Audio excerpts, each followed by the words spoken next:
if I put 1 spoonful of sugar in my tea and the tea doesn't taste like it has sugar in it, I'm supposed to put in 2 spoonfuls of sugar. They do the same thing with fertilizer. What has happened is people have been overusing DAP as a fertilizer. So they use it this season, and the next season they add another bag, and then the next season they add another bag. And what is happening is the nutrients are still available in the soil because you added them, but because you have acidified the soil pH locks those nutrients. So the crop that you put in your soil doesn't take up those nutrients, so they stay locked. So if your soil pH is not at an optimum level, then the plant is unable to take up the nutrients in the soil. So you have to think about it like a locked hand. So if you have your hand and it is locked, but your muscles are not working, then it doesn't matter what is in your hand, it's not accessible. But if your muscles are working, then you can open your hand and you can close it and you can release what is in your hand. So that is how the soil acts if the soil pH is not good. Large-scale farmers always test their soil because large-scale farming is very structured. So they need to know and plan on what type of crops they'll be growing for that season. They already know what they're growing for 2 years. They already know what they're growing within a 3-month period. They know how much they plan on spending. So they need to be sure that the fertilizer they're buying is enough for that. And it's just enough in terms of spending. So they're not spending too much on inputs so that the output can be maximized. And what we tell smallholder farmers is steal the large-scale farmers playbook. Just take the whole playbook and just use the same thing on your large farm. You're not targeting 10,000 tons of potatoes on your small size of land, but whatever you're targeting, you should try to get the maximum yield that could be available.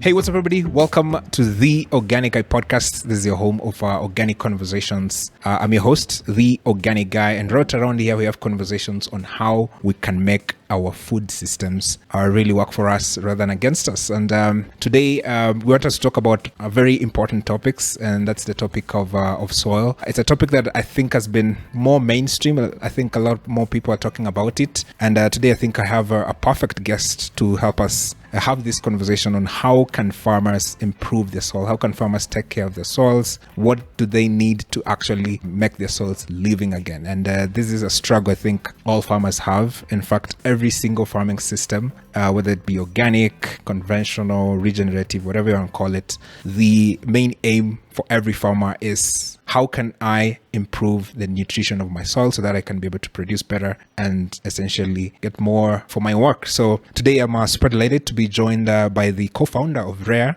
Priscilla. Priscilla, welcome to the podcast. Thank you. Thank you very much. I'm happy to be here. It's a pleasure to have you on. I think you have a very interesting thing going on with Rhea. First of all, how did you come up with the name Rhea? How we came up with the name Rhea? So I get that question all the time. So Rhea is actually a noun.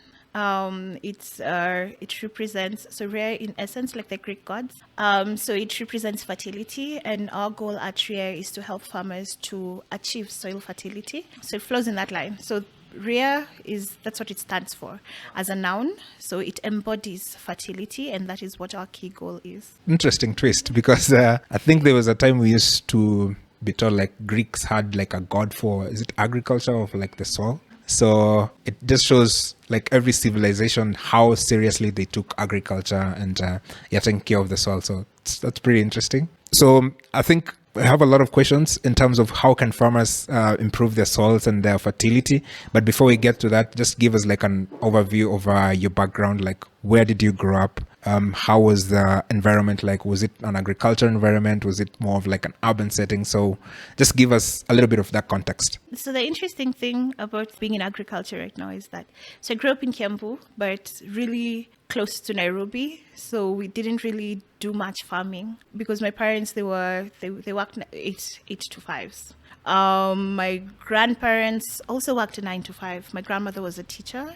My grandfather was an accountant. So I didn't really come from an agricultural background. And growing up at some point, I really, really wanted to go into law, and then got into high school and ended up in agriculture. And I actually kind of liked it. So when I went to campus, I wanted to study something really meaningful. So I studied biotechnology. So for most people, I used to tell people I studied biotechnology, and everybody says, what's that? And that should have been a good sign, because if people are asking what's that, then the job market is asking, who are you? But we eventually went into campus. I studied biotechnology. I had a lot of inclination towards innovations, just innovations in bio, innovations in technology, different types of solutions that could actually solve problems that people are facing on an everyday basis. Worked through that, really, really hyper-focused on molecular biology because it was fancy, but also because it's fun, and ended up doing my master's. So I actually got into agriculture and soil deeply while studying my master's. I'd focused on microbiology, but soil microbiology, and I thought that I would end up doing a lot of molecular work. So I worked on a project where the baseline around it was supposed to be just a baseline for setting up understanding conditions of soils, different in a project across Kenya, taking soil analysis samples, talking to smallholder farmers, and the goal was, once we do this, we could come up with bioinoculants, essentially biofertilizers, like microbes that you could use to replace fertilizers. And I was happy, like it was working out. Everything was going to be great. This is going to be it. But then we started doing farm pilots. And when we started doing farm pilots, we realized that the bioinoculants we were providing the smallholder farmers were not doing well. But they were doing really well in a lab setting. They were also doing amazingly in a greenhouse controlled environment setting. So we knew that they were not the problem. So what we then realized is that a majority of the soils that we were working in were crazy degraded. They were very degraded. The farmers didn't even know the basics of taking care of their soil. We were asking them, when was the last time you tested your soil? And some of them were like, what is that? Like, how are we supposed to test it? Where do we do it? For the ones that actually had tested their soil at one point, they were so frustrated by the process that they probably weren't interested in doing it. So that's how I ended up in soil, because I thought that there was one problem, and then I went and found there was a bigger problem, and here we are today. Yeah, I mean, it makes sense because I can see all the knowledge you got like from biotechnology in terms of like working with microbes and like at a molecular level. I guess when now you sort of transition into soil, it makes you appreciate like how diverse the soil is, all the like the micronutrients and the microorganisms that are available in the soil. So it's quite interesting overview. You mentioned like having like piloted and then worked with farmers. So throughout that period, what are some of the things that you are noticing? You said like they don't know like what is testing soils or how they could do that. What is the other major problem are you noticing from farmers, especially when dealing with their soils? So we got three major problems. One, they either didn't know that they were supposed to take care of their soil. They didn't have the support to take care of their soil. Agriculture extension ratios are out of this world. It's 1 to about 5,000. And we've talked to agriculture extension officers, and you feel really sorry for them because they try. But even getting to 1,000 people is really hard, especially with limited resources and limited time as a resource as well. And that thing was, the ones that actually did know about soil testing did not have access to the service for soil testing.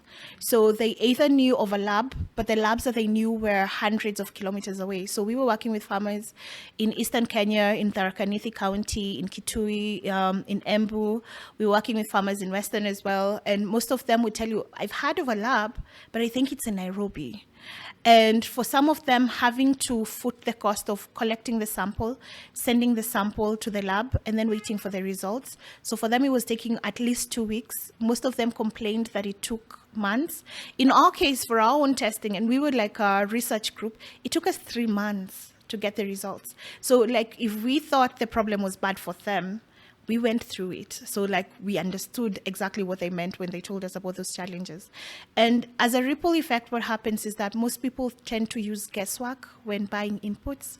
So they're using guesswork to buy fertilizers. They're using guesswork to determine what type of seeds to buy. And people use ratios that their neighbors used, or what their grandmother used to do, or my father did this, so I have to do this. Every November on the 20th, we buy 2 sacks of fertilizer, and that's what we use for our 1 acre or for our 10 acres of land. So there's a cultural mental model that farmers are fixed with that has not allowed them to really maintain or take care of their soil. Yeah, interesting. I think then you can just give us like an overview of like what Rhea does. So we provide soil testing services, allowing farmers to access these services in a timely manner, in a way that is very accessible and in a way that is convenient for them.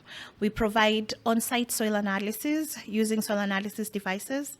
We also provide them with real-time generated recommendations. So we've built models that allow us to really compute the recommendations faster, but not just faster, but more accurately and tailored to that specific farm, in a way that takes into account the type of crop they plan to grow, the altitude of the location they're in, the type of fertilizers locally available in the market, but also their soil data.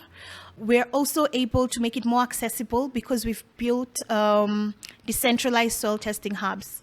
So setting up an actual soil testing lab is expensive and it's very cumbersome. You would understand why we don't have 100 across the country. But currently at Rhea, we have 125 soil testing hubs. So these are essentially places where we have trained and equipped agronomists, equipped them with the ability to collect soils, either send them to our lab or even analyze the soil at the farm level for them. So by removing the barrier of access by distance and bringing the services to the village level, then we're making it more convenient for the farmers to access the service. Yeah, for example, let's say there's a farmer in Kiambu, like they have like 5 hectares and they want to test their soil. You can just take us like throughout that process. So there's this farmer who has like a 5-acre farm and they want to do their testing. They come to you. What happens in that process? So we provide a flexible customer journey and a really seamless one. So it's very easy for a farmer to book a soil test. They can book for soil testing services on our website, which is Rhea.Africa. There's a book a soil test page where they can fill in their information, fill in their location, and an agent close to them will come to their farm to collect the sample. We also have the soil testing hubs. The hubs are either freelance agronomists, but we also have physical ones, which are agrovets. So we have agrovets that are branded Rhea soil testing agent, and a farmer can book a soil test from there. On booking, an agent is assigned to their farm, whereby if they have 5 hectares, then an agent will come to the farm. They'll do a farm mapping out. They will identify sampling spots, collect the samples, package the samples. So if it's, for example, a comprehensive micronutrient, macronutrient analysis, then they would send that to the lab. If it's for a microbial pathological analysis, then they would package that and send it to our lab. But if it's for a basic macronutrient analysis, essentially just for NPK and pH, as well as your electrical conductivity and soil moisture, then that one can be done on the farm, or it can be done at the agro input shop if the sample is collected and taken there. So the best part about it is the results as well. So we've simplified not only the process of generation for the results, which is automated and can be generated on a smartphone, we have also simplified the output in the results such that the farmer on testing gets a table that outlines these are your current readings for your farm. This is the crop that you're growing, so this is where you should be, essentially. Then we will show you in colors whether you're low, whether it's optimum or whether it's below. So why in colors? So one, so it can be pretty, but also because it tends to really speak out more. So if it's very critical, it's in red. If it's good, then it's in green. And if you're on the cusp of maybe not going too well, then it's in yellow. So that allows you to also adjust that. The recommendations we provide are very tailored. So we tailor them per crop, depending on the crops that you're growing. So if you're growing 3 crops, you get 3 different recommendations. We give you a fertilizer type, rate, and ratio of application, as well as a time of application at each and every stage. We also provide you an organic matter recommendations because we're very big on increasing organic carbon in the soil. So we'll provide that recommendation. And we also provide a pH adjustment schedule. So this essentially checks for your soil pH. If it's not in the right threshold, then we tell you how you can adjust that and what products you should use or what practices you should practice on your farm to adjust that. So that's what the recommendation is. It's very easy to follow, simple language, and it's not even that big. It's a short recommendation. Yeah, I think we'll dive deep into a reading like a basic sample soil test report, just to give viewers a little bit of understanding of how they can do that. But before we get to that, I would like to get to your definition of how you define the soil. So like for you, what does the word soil mean to you? And you can just tell us, like, in just a few words, what does a healthy soil look like? So for me, the word soil essentially means life. We are all made from the soil. We all go back to the soil. We all live by what is produced by the soil. So essentially, it's what essentially holds life. A healthy soil is a soil that is able to sustain biodiversity, allow microbes to thrive in the soil as well as other soil organisms, and also allow nutrients to be accessible to the plants. Nutrients could be in the soil, but they're locked, but accessible and available for the plant to use up. That's what we would consider a healthy soil to be. Can you explain that? Like, you mean the soil nutrients are available, but they're not available to the plants? Like, yeah, what does that mean? So I can just break it down. So, and this is actually ties directly into why we started Rhea. And this was tied to when we brought in the microbes to the soil for the bioinoculants, we realized that they were not thriving in the soil because the conditions in the soil were not good enough for them. So this means that the biodiversity in the soil isn't as good. So they either die because either the soil pH is too high or too low, and then it allows for proliferation of pathogenic material in the soil because they tend to prefer when the soil is not healthy. So in explaining sometimes that you may have nutrients in your soil but they're not available, it's with the tests that we do. We can come to your farm and we can test your soil, and your soil says that you have enough nitrogen and enough phosphorus or enough potassium for that crop. But because they're available in the soil, it doesn't mean that they're available to your plant.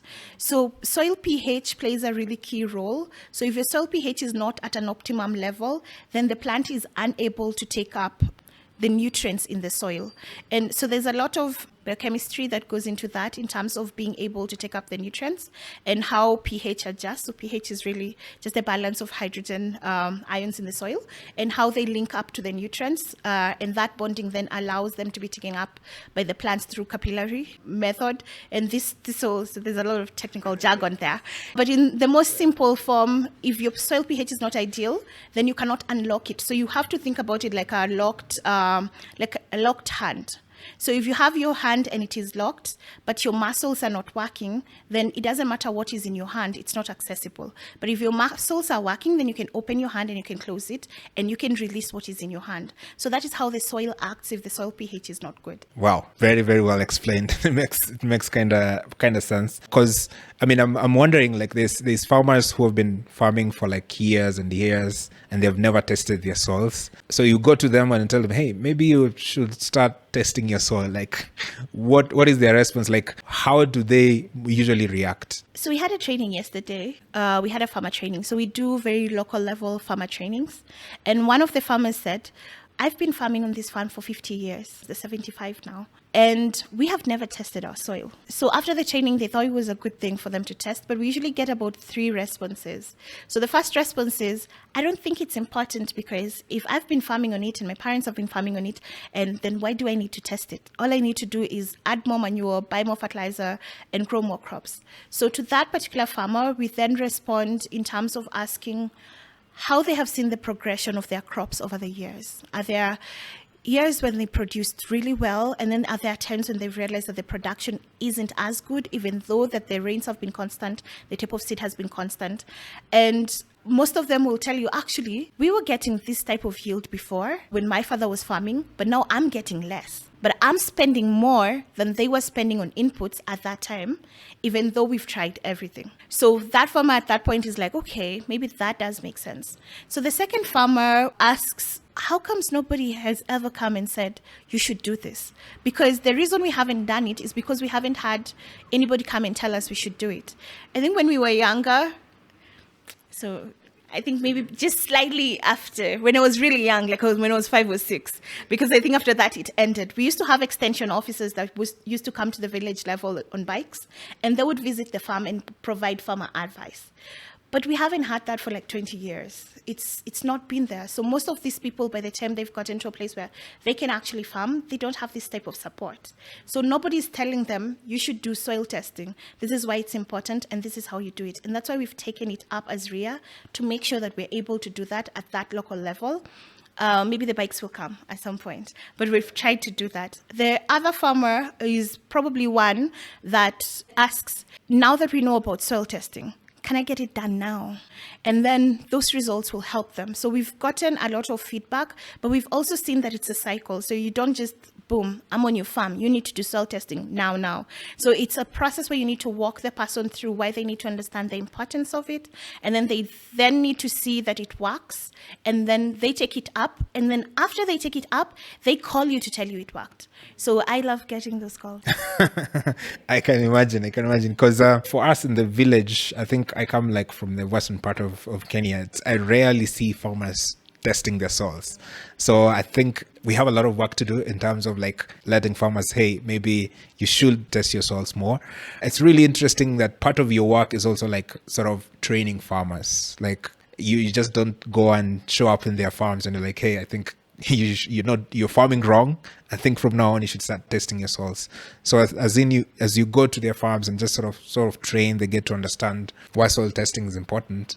Then it's easier for them to take it up as well. So let's talk about like in terms of like a farmer has come, they have tested their soils. So I'm sure you've done some sort of research, like just comparing like if there's a farmer who has done soil testing and there's a farmer who hasn't done soil testing, what is the difference between those two in terms of their productivity or like just improving their soil fertility overall? We have done those tests, and this is part of what we do even for the trainings that we have. So we'll have a training and then we'll select from the village level one farm to use as a control and another farm where we do testing during that particular training. And then farmers from the local area can visit those farms at any point and see how the crops are growing. And they're able to tell the differentiation. So in most cases, you find that if there's a farm that has tested soil and another farm that hasn't tested soil, the one that has tested soil and used those recommendations tend to get a higher yield. They also tend to get more biodiversity in terms of the crops that are growing on the farm and the crops that can thrive and do well on that particular farm. They also tend to see, so what I'm stating is like indicators that we check for a healthy farm. And they'll see things coming up like oxalis growing on the farm. They'll see earthworms in their soil because then their soil has become healthier. They'll also tend to see that the water holding capacity of the soil changes. So for example, the farm gets flooded less easily, but it also doesn't get dry as quickly. So if in case there's going to be like an event where it's rained really heavily, they're seeing less pools of water on the surface because the water is able to seep through. And because the water was able to seep through, then it's able to hold the water longer even after the rains have ended. And we are able to compare this with the farms that either didn't test the soil and didn't use the recommendations that we provided. You find that they spent more on inputs because if you use this season 1 bag of fertilizer and it didn't do well, automatically the most logic thing for a person to do, including myself, is if I put 1 spoonful of sugar in my tea and the tea doesn't taste like it has sugar in it, I'm supposed to put in 2 spoonfuls of sugar. So they do the same thing with fertilizer. And what happens over time, and it's good that you mentioned that you're from Western because this is a big problem in Western. It's one of the areas where we're facing really grave acidification levels. And this is because of overuse of fertilizers.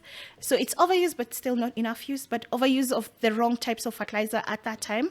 So what has happened is people have been overusing DAP as a fertilizer, for example. So they use it this season, and the next season they add another bag, and then the next season they add another bag.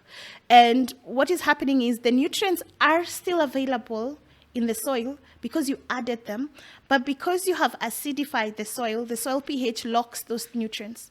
So the crop that you put in your soil doesn't take up those nutrients, so they stay locked. So the next time you come and plant and you add another bag, it adds onto it. And if there's heavy rain, this gets washed off and it goes into our rivers, and it affects our fish as well. So it's like a whole ecosystem. Yeah, it's interesting you mentioned about like the western part and the soil's becoming acidic. This is a problem we are noticing and has been talked about a lot. So in such a case, like what is your recommendation, especially like for, let's say if soils are too acidic, what is the best steps that a farmer should take to correct that the cheapest way possible? So the cheapest way possible is to have prevented it from the start, which is what we train on in terms of good agricultural practices. But we have found in some cases some soils having very low soil pH. So we do provide a pH adjustment schedule. So a pH adjustment schedule is in two ways. How can you work with organic matter to improve your soil pH? But also how can you do processes like liming, like addition of lime to the soil as a conditioner to improve to unlock the nutrients in the soil and raise your soil pH such that the nutrients then become available to your plant. And the thing with pH correction, and we talk to farmers a lot about this, is that it's not an overnight thing. So it didn't happen overnight. It's not going to be solved overnight. So it's a process that we try to work with farmers through. It takes about 6 months for you to even adjust your pH correctly.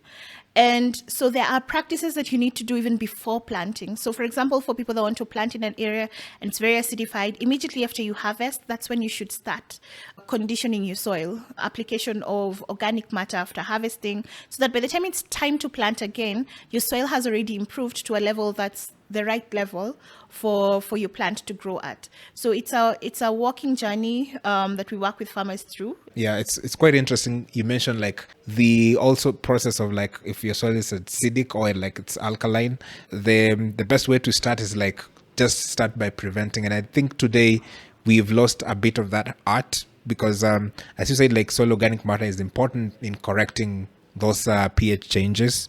Because I remember like growing up in my grandma's farm, after harvest we always used to put cows into the maize so that they could sort of eat the organic matter and then sort of accelerate like the decomposition of the organic matter of the maize. So I think like such a small practices used to make a huge difference, and I think today a lot of farmers don't do that. And yeah, that's why I think we are seeing sort of these like soil either swinging too much in terms of pH changes as well. I'll just agree with you on that. And part of the trainings that we do are really to use indigenous practices. So you said that what's the most affordable way? The most affordable way to solve a problem is to use what you have. So we work with the farmers with what they already have, with things that they can actually use on their farm to do this. And then now we get to a place now you need to buy something.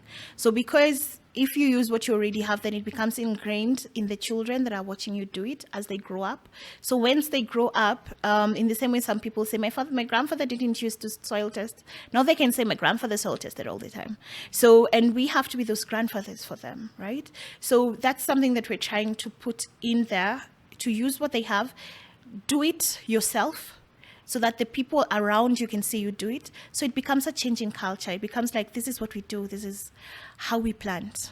Yeah. So it's not something that Rhea comes and tells us to do for 3 months and then they disappear and then they'll come back after 3 more months. So it's something that you own the process for. It's quite interesting. I think the more people do it, the more it becomes the norm for most people to do it as well. I was just like wondering, in terms of like the differences you are seeing between those who test their soil and those who don't, what do you think is the most important variable? Because I'm trying to think through it. So let's say a farmer who has tested their soils, they're more likely like to grow the right kind of crops, like for your suggestions, or they're likely to use the right amount of fertilizers on their farm.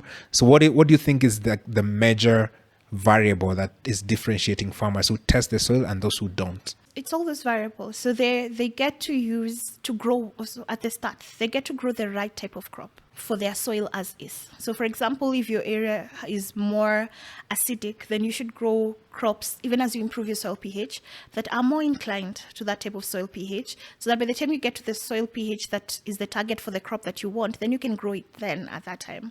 They also get to use the right type of fertilizer. So the right type is important.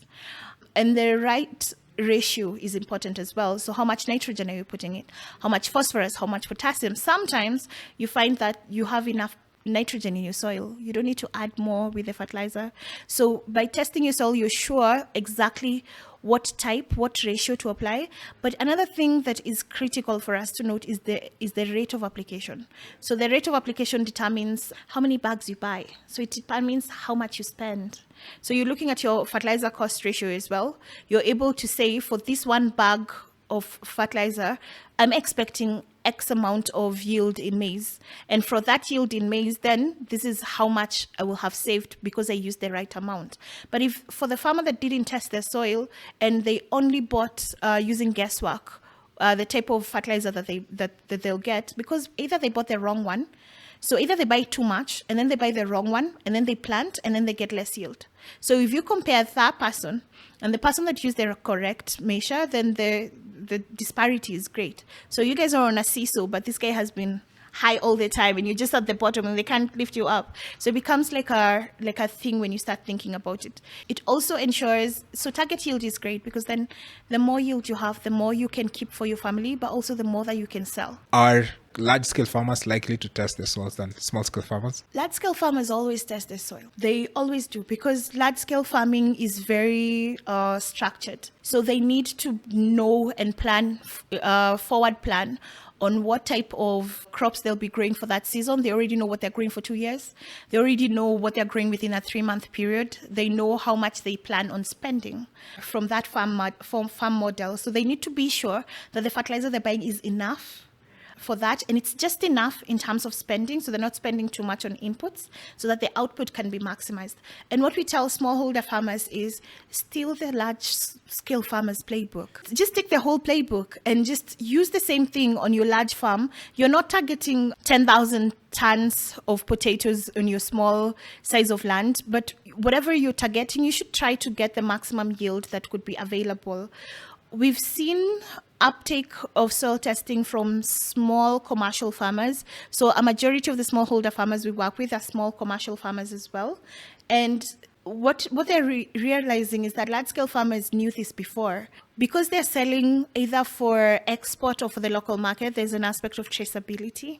And if you're exporting and you want to get a high premium price, then you need to have traceability in terms of from soil all the way to what type of seed, what was your soil status, what did you use through the growing period, so that once somebody's getting food on their plate, they know exactly where it came from.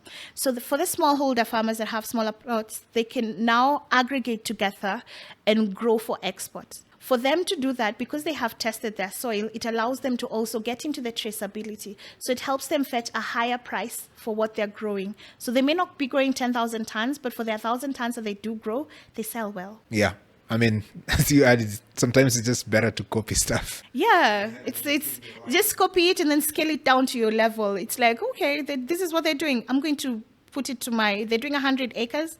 What can I do with my half acre? Yeah, interesting. So I'm sure by now you've tested like 100, maybe thousands of soils. What is the most common nutrients are you noticing that farmers their soils don't have? So it varies. It varies per region. It also varies per type of crops that they're growing. Some of the key trends that we're noticing is we have high soil acidification in western region. So in most of those western counties, a lot of the soil is degraded. We've also noticed this in Nyandarua as well as in Laikipia. We are seeing... Reasons? Is it fertilizers? So it's farming practices. So you're growing the same type of crop year in, year out. So you're not varying the type of crops that you grow in a region. So for example, you only grow maize. So if you only grow maize is very big on nitrogen. It's also very big on phosphorus and nitrogen more. But you find that because of that reason, and you don't grow any beans on your plot of land. So beans are amazing. I love legumes because then they add nitrogen to the soil. And why legumes are amazing, and especially like beans, is because in the process of their adding nitrogen into the soil, they promote biodiversity. So in the biodiversity they promote in the soil then activates other microbes in the soil that then make available other nutrients. So for example, we have a scientific process in the soil called ion chelation. So this is a process where iron becomes available for your crop. So this is like a micronutrient that's also very important, that if you buy some of the fertilizers, it may not contain that particular micronutrient, but because you're growing specific types of crops, there are microbes that really like that crop growing in the soil. So there's the chemicals that the crop produces as it grows. So they really like that chemical in the soil, so they thrive. And in the process of thriving, they're going about their normal 8 to 5 in the soil, whatever it is that they're doing down there. In that process, then they start breaking down and making available all these other micronutrients. And because now they're available, then your plants tend to do well. So we do sometimes recommend crop rotation as well in some areas. But that problem in those areas is growing the same types of crops over and over again, overuse of chemical fertilizers, not incorporating enough organic material into the soil, season in, season out. So those are the three main reasons. We have climate change, but a lot of it is mostly what we're doing, because we're leading to climate change anyway, though. What data are you seeing in terms of counties? What counties are testing the soils most? So my response has bias. We are not in all counties. We've seen a lot of uptake in terms of soil testing for Kajiado County, which is interesting. But this is also because for most of the farms in Kajiado, they're new farms where people have recently bought the land and now they want to grow on small acres of land, but they're trying to grow and sell to the local market.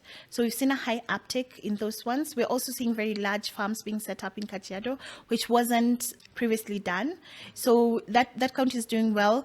Muranga County is doing amazing in terms of testing. And this is predominantly farmers that are doing the fruits value chain. We're also seeing a lot of coffee farmers taking up soil testing. So we have the regulations that then mean that you have better quality coffee. So we're seeing coffee farmers are actually in most of the counties that we're in are really, really taking up soil testing, which is great. Counties that are not doing very well that we're working with, but it's coming up. Machakos County is coming up in terms of testing in most of the areas, and these are not new farms. These are people who've been cultivating on the same farm for a long time. We just got to Western this year. They're trying.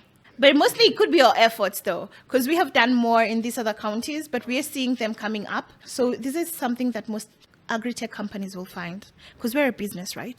So what most agri-tech companies will find is that once you come into the agricultural value chain and you have this technology and it's amazing, when you get on the ground, the structures are not there.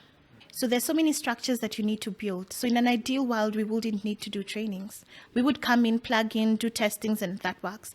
But now we have had to do the trainings and set up structures. So I feel like counties could do better in terms of testing if we have enough stakeholders that are participating in empowerment for the local communities. Yeah, that's quite interesting because Kajiado is seen like this desertish kind of place. So it's quite interesting to see like people are going there to sort of set the farms there, because technology nowadays, like you can just have a borehole and you can do your farming. So I think that one also helps.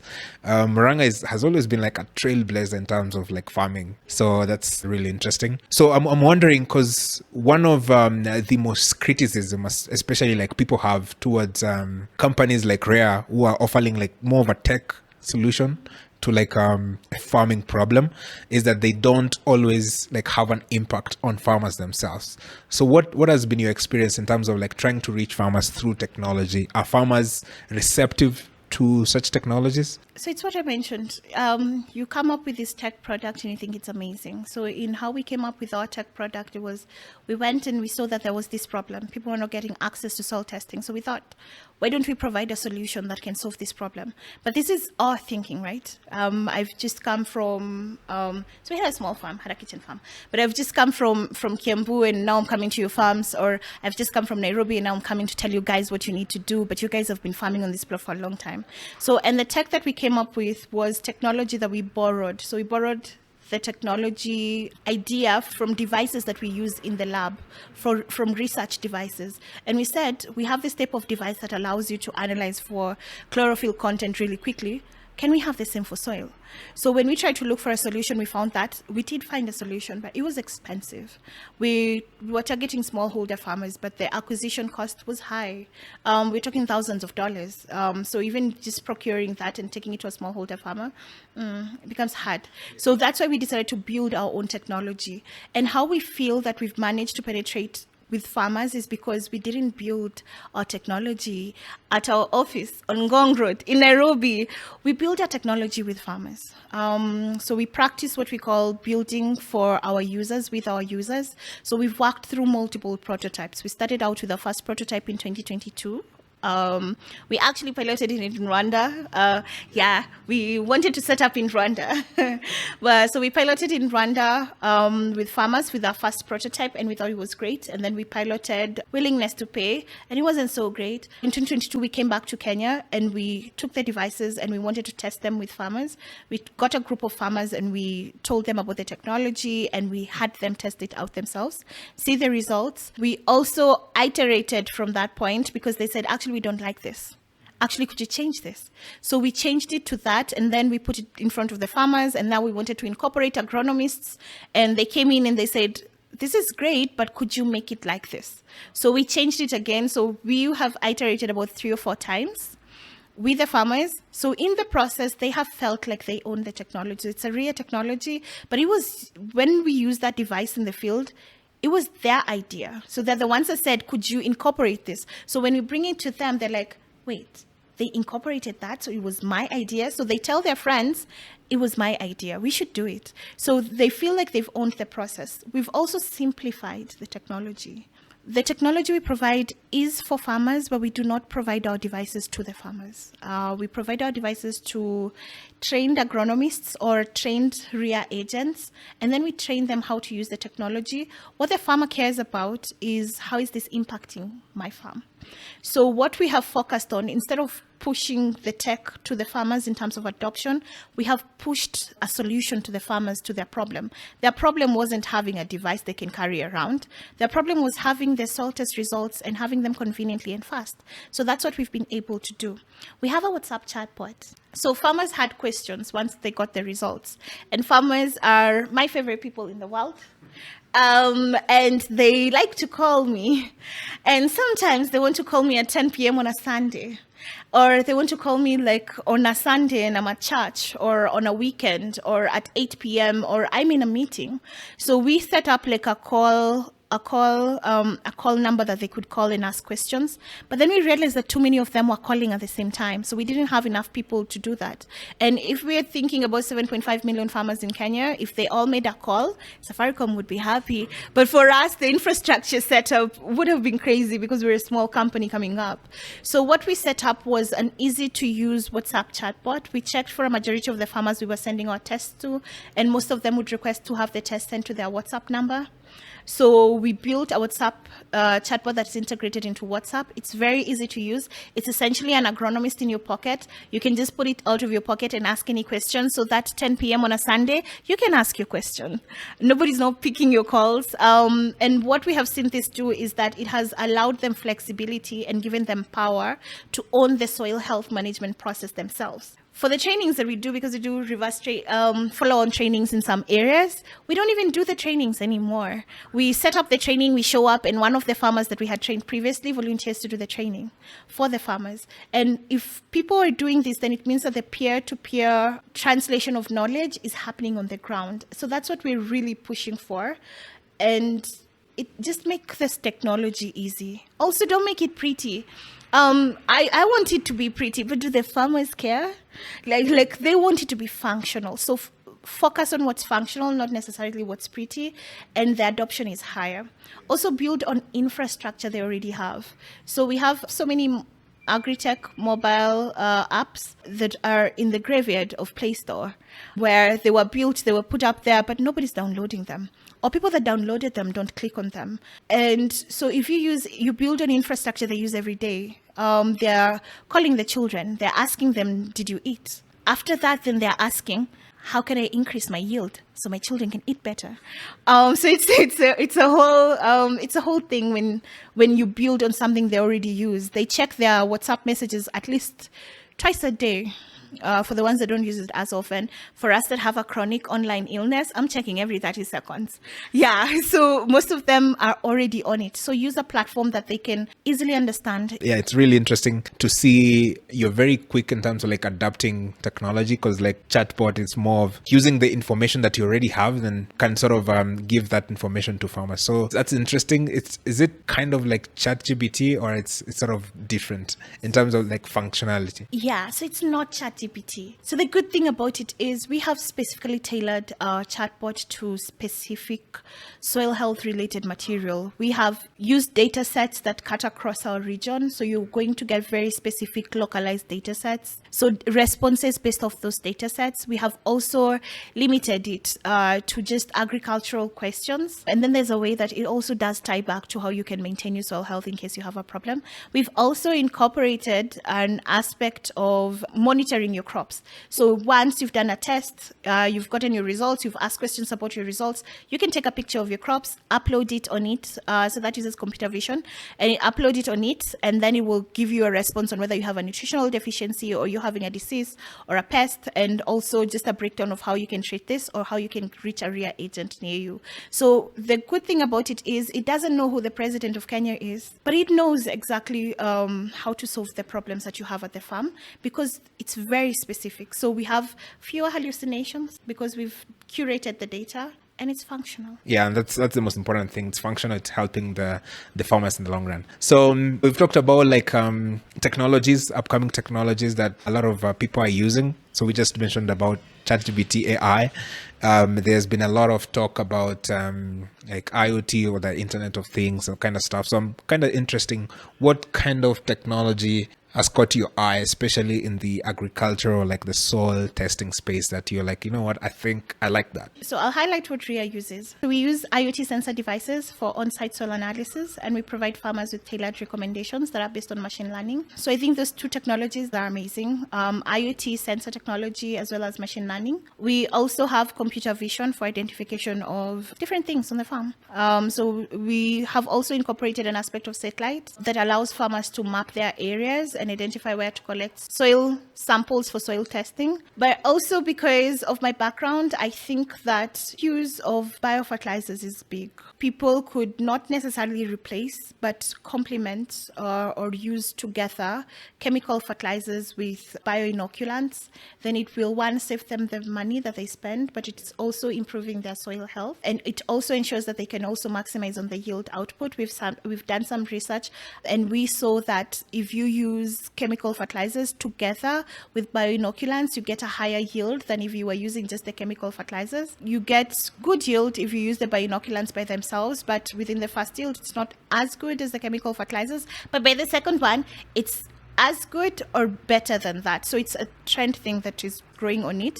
So I think that these technologies are amazing. One of the challenges that I haven't talked about that farmers face is access to capital. So maybe just tech that's tailored to either credit scoring farmers that allows them to either access capital that will allow them to have funds to do soil testing and buy the inputs they need to make it better for themselves. Yeah, the last part is very, very important. And I think a lot of creditors really try a lot to avoid farmers. I don't know if because there's a lot of variables that goes into growing the crops for the market. But yeah, that's a very important part that I think needs to be talked more. So we've talked a lot about technology and yeah, what we're doing to help farmers. We haven't mentioned about government, like role of government in terms of where their role is. So for you, like in terms of, let's say, policy perspective, is there something that you think maybe a government can do to help farmers in terms of improving their soils? So I'm very big on policy because a lot of what is done on the ground is really dependent on the policies that our government takes up. I'm also big on policy implementation. So our government, or most African governments, have made great strides in terms of coming up with policies that will help us to advance our soil health. We've recently had the Nairobi Declaration on Soil Health that was done maybe last year, May, and it was adopted by the African Union countries. We also have the CAADP Kampala Declaration that really works around looking at agriculture as a food systems thing, and also incorporating youth into agriculture for that particular framework. So these policies are great. So we have the policies, they're there. Governments have said they will adopt them, and we're waiting for them to adopt them. And some of them have started adopting them.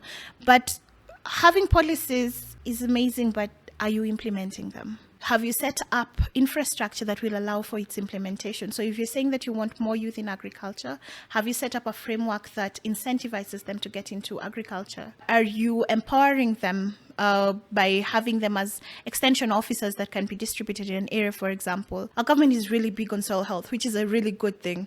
but they're big on soil health in terms of providing fertilizer subsidy, right? So it's still soil health because it's fertilizer subsidy, right? But we need to think about, before you give us the subsidy, are you making sure that the fertilizer you're giving to me when it is subsidized is the right type of fertilizer for me, for my farm?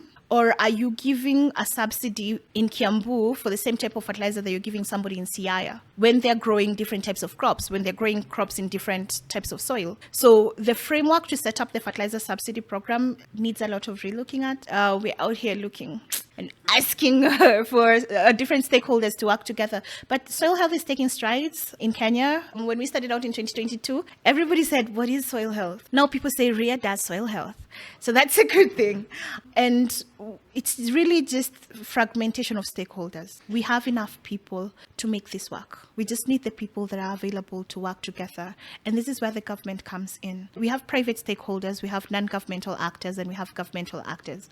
The only way that everybody is going to be in a position to equally work together is if the government has created a framework and incentives to allow this working and collaborating together. And that is what is missing. So I don't know if it will be done, but it has to be done. Yeah, definitely has to be done, because it's one thing to have the policy, the other thing like to implement that policy. So yeah, that's where a lot of work begins, right? So I saw you were part of is it the AFSA in Senegal? The Food System Summit. How was it? So it's the one event in the year where different stakeholders come in. So when we're thinking about agriculture, I think the good thing is people have stopped looking at agriculture as inputs, because there was a lot of, we need to get better seeds. We need to get better seeds. I agree. But like, you need to start from the soil. If your soil is good, then the seeds you put in the soil will thrive. And then now you need to look at other technologies that allow people to farm, like in Kajiado, people are doing irrigation farming. And then now, after people have grown that food, how can they sell it? So access to market. So the Food System Summit brings all those stakeholders together, and they're able to work together to tie the loose ends to ensure that the circle is complete and everybody is working hand in hand. For that particular summit, there's a coalition that different people across the world are coming together to improve soil health. And part of that panel discussion really looked at how can we improve our soil health in very fragile systems. So we're lucky in Kenya, and I'll highlight this because we forget, but we're very lucky in Kenya because we have many problems, but most of our problems are not problems of war. So we have countries in Africa that have to take care of their soil, but they're in a war zone. And you know how war exacerbates food systems, because now you need to produce enough food. You don't have enough people producing food. You're not getting access to imports because of the situations there. So these are some of the things I'm really grateful for. But it means that we have more, so we should do more. Yeah, really, really interesting. The other interesting part about you is that you're an entrepreneur, like you are a co-founder. So that's something I'm always interested to touch on. How is the entrepreneur life in Kenya? Like, how has it been? Entrepreneurship is hard. I feel like I've always wanted to go into entrepreneurship. I've worked around working on different businesses, but I've also been one of those people. I think I came from a background where I think from my grandmother being a teacher, and then after she retired, she formed her own school. So growing up, so I went to that school for when I was younger until I got to high school, and then I went to the high school that she went to, which is amazing. She was happy.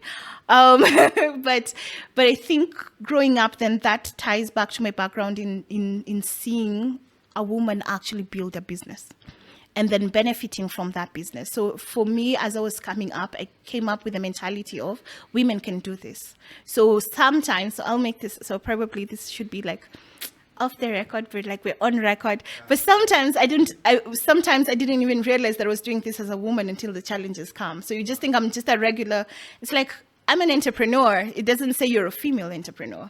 It says you're an entrepreneur. And sometimes you walk through this until now you start getting to places where you need investment or you need stakeholders. And then now you start hearing, because you hear them, narratives that women are too risk averse for people to invest in, which is not true. I think women take the greatest risk for us, if we're being honest. So I don't think that is. And then you start having to juggle multiple things. So when you're younger, it's easier. As you grow now, you have 5, 6, 7 things that you're supposed to do at the same time and run a business and run the business profitably. And then if you're running a business in this landscape, like I mentioned, the infrastructure isn't there. Like for us as a soil testing company, it would have been easy to build devices and plug and play. But now we have to set up the soil health infrastructure from scratch, doing trainings, prototyping, training engineers that you're prototyping with to that specific product that you need, because in as much as we get our education from schools, the practical education hasn't been there. So maybe I hope CBC solves that. Hopefully, they'll transition from making brooms to maybe something else. But we didn't really have that for the generation that's currently in the job market now. And so we've done a lot of building. So we've done a lot of building around the company, so the company can actually be positioned to scale. And it's been hard work. So as an entrepreneur, you just have to do something that you love. Like, don't do it for the money. There is no money here. No, if you were doing it, if that's why you were doing it, you wouldn't do it. You have to do it because you're passionate about it. And you have to be passionate about the impact that the business that you're building will have, not just on yourself, but on 1,000 people, and then 10,000 people, and then 1 million people. And eventually that's how we change the world. Because if I'm able to impact 10,000 people and Brian impacts 10,000 people, that's 20,000 people. There's enough people in this world for them to, if we were impacting that much, somebody is impacting me too. So it all comes into a circle. So I think entrepreneurship requires hard work, it requires dedication, but most of all, it's fueled by passion. Yeah, very, very important. And the best thing about entrepreneurship, it sort of teaches you the character development is real, right? So the ups and downs that you go through building a business sort of gets ingrained as you go on. So that's always an interesting part of it. It was interesting to see your branding is like Rhea Africa. So I'm sure you've got like big plans for Rhea moving forward. So what does like the future look like for Rhea, let's say 5-10 years from now? We're scaling. We're reaching smallholder farmers. So the brand is Rhea Africa because the problem that we found in Kenya on smallholder farmers, we had found that problem in Rwanda before we came here. The problem is in Tanzania. So we have already started working in Tanzania on different pilots. It's across East Africa. We were in West Africa recently this year, and it's the same problem. So this is a problem that is affecting every smallholder farmer across Africa. In the Youth for Soil initiative that we work with, we have different people that we have in it, even from South America, and they have the same problems. And even in countries like India, it's the same problem for smallholder agroecosystems. And smallholder farmers are making up over 75% of all farmers globally. So that doesn't mean that there are many. That means that they're taking up all our soil. So we need to help them to maintain it. So we're looking at scale and impacting smallholder farmers first in our region in East Africa, and then we're going to scale across Africa. Make sure that every single smallholder farmer does at least one soil test per year. That's a very bold vision and one worth looking for or aiming for. So I usually ask these questions to almost everybody because we are in the agricultural space. We have a lot of youth who wants to get involved in agriculture. What will always be your sort of advice? What advice would you give to, there's a youth who wants to get involved in agriculture? Where should they start? Start where you are. I started in a lab, right? So it's a bad example, but in essence, I didn't want to go into agriculture. I'll be honest, for this podcast, I didn't want to go into agriculture. I wanted to do lab research, molecular work. It's agriculture based, but I never see a farm. So I'm on a desk and I'm in a hood and in the lab. That's what I wanted to do. But once you get out and you see the actual problems, what can you do with what you have to solve those problems? So for me, that is where I was. But I've seen different youth that we work with, like right now in the trainings that we do, and we have youth that volunteer to just participate in the training. Can we come? When you're demonstrating something, can we also demonstrate that? And that's what we're building at Rhea. We're building access for the youth to get into agriculture by becoming Rhea soil agents. By signing up to become a Rhea agent, we equip you with training on soil health management as well as basic agronomy skills. We provide you with a soil analysis device. We provide you with a region. We help you to mobilize in that region. And then for every single soil test that you do, we give you a commission. So we don't just provide you access into agriculture, we provide you a way to self-sustain yourself. And that is what we work towards. So the reason I said we start with what you have feet and you have hands. and you can speak. You don't need additional resources. All you need to do is sign up and ask to be a Rhea agent, and we will do the rest for you. Yeah, that's a plug right there. So if you would like to get involved, that's a good place to start for sure. So at this point of the podcast, I usually do something I call the rapid fire questions, where I've prepared like 10 questions for you. So the whole idea is for you to give me like quick answers to the questions, and hopefully guys will get to know you a little bit better from the questions. Ready? Yes. Let's get started then. So the first question is, when you were young, what do you want to be when you grow up? I wanted to be amazing. I wanted to be I wanted to be amazing. That's what I wanted to be. I wanted to be a lawyer. Second question, what's the biggest misconception people have about soil? The biggest misconception that people have about soil is that it will take care of itself. It will not. You have to take care of it. If you're using it, you have to maintain it. It's a good one. Third, who inspires you most in the agricultural space? I'm very inspired by a lady. She works at ICRAF. Her name is Lee Ann, and she's a soil health advocate, and she pushes for soil health from her heart. So the level of passion that she has inspires me, and I do hope that I can get that level of passion out. Fourth question, if the soil could speak, what will it say to humans? So it would say, save me. So we need to save the soil. Okay, fifth question, describe soil in one word. Hope. Sixth question, what's your favorite Kenyan meal? I like chicken. Kienyeji chicken. Always a safe take. Seventh question, what's your favorite book? So currently my favorite book is The Prosperity Paradox. It's by a guy called Efosa Ejomo and another guy, I think he passed away, called Christensen. And it's essentially a book that talks about how to build solutions for the African market. Eighth question, what's one piece of advice new farmers should ignore? That more fertilizer is better. Ninth question, what's one quote that resonates with you most? So it's a long quote.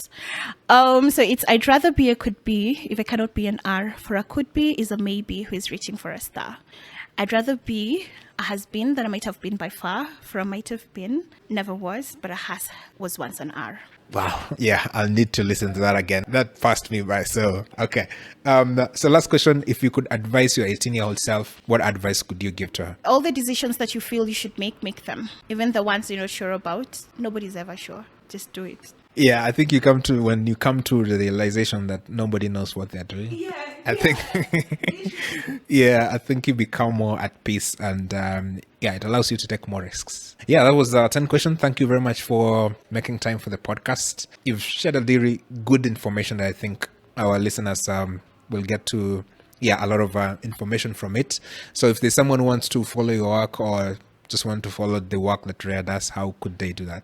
So you can reach me on LinkedIn at Priscilla Wakarera, or you can reach us at Rhea on our website. That's rhea.africa, or you can send us an email at info@rhea.africa. Okay, cool. Yeah, I think that one is it's pretty clear.